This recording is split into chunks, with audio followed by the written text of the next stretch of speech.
India versus Australia, fifth test, which is the New Year's test, which is being played in the city of Sydney. Now, usually Border-Gavaskar Trophy is always in the news because it's a big series between two big test nations, but this time around there is some extra masala to it, and it is all because of India's playing 11, possible probable playing 11 for the Sydney test. If the latest reports are to be believed, it is being said that India captain Rohit Sharma will not feature in the playing 11 for the Sydney test. And where does that put India now? Jasprit Bumrah to lead the side. He led the side in the first test to a victory. After that, India has not had a good Border-Gavaskar Trophy. They are, on the back seat because Australia is leading the series 2-1 going into the final test of the series. This is a very crucial series for both the teams. For Australia, because it has been 10 years since they have had their hands on the Border-Gavaskar Trophy. They have won the ODI World Cup, meanwhile T20 World Cup, a World Test Championship maize,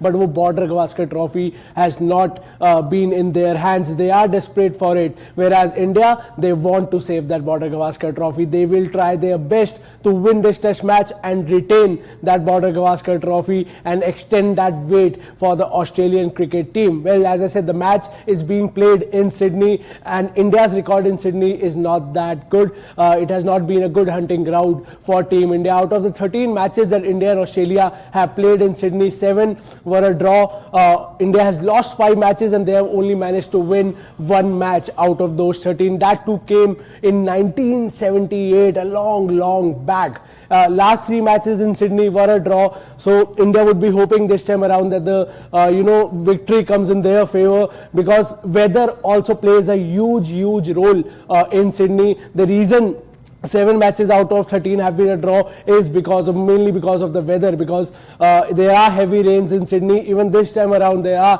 predictions of heavy rain in Sydney, but towards the end of the test match.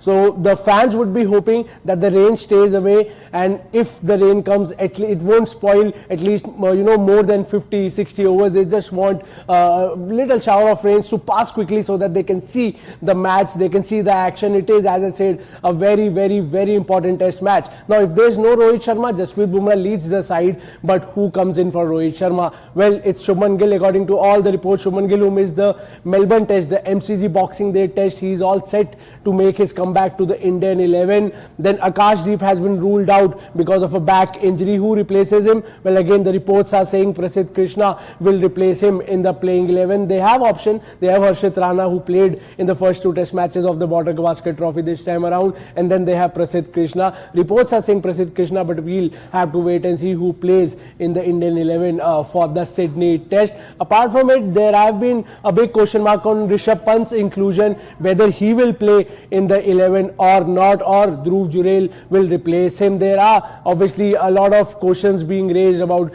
Pant's place in the 11. Many fans are wondering whether we'll get to see Pant because of his 2 dismissals in the MCG test, where the fans, the former cricketers and many cricket experts were not happy the way he got out. So we'll have to wait and see what will be the changes. Will Gill come in for Rohit Sharma? Will Prasidh Krishna or Harshit Rana come in for Akashdeep? And will Dhruv Jurel come in for Rishabh Pant? Whereas Australian playing 11 is concerned, they have already announced their playing 11. Mitchell Marsh is the only omission from that 11. It's Bew Webster, a 30-year-old right-arm medium, who will replace Mitchell Marsh, another all-rounder who has done wonderfully in Sheffield Shield. So we'll have to wait and see how does Bew Webster does in his debut series, in his debut match for Australia. The series is really heating up, not just because of all the on-field antics, but also for all the off-field stuff that has been happening since India landed in Australia. Will India retain their Border-Gavaskar Trophy, or will Australia,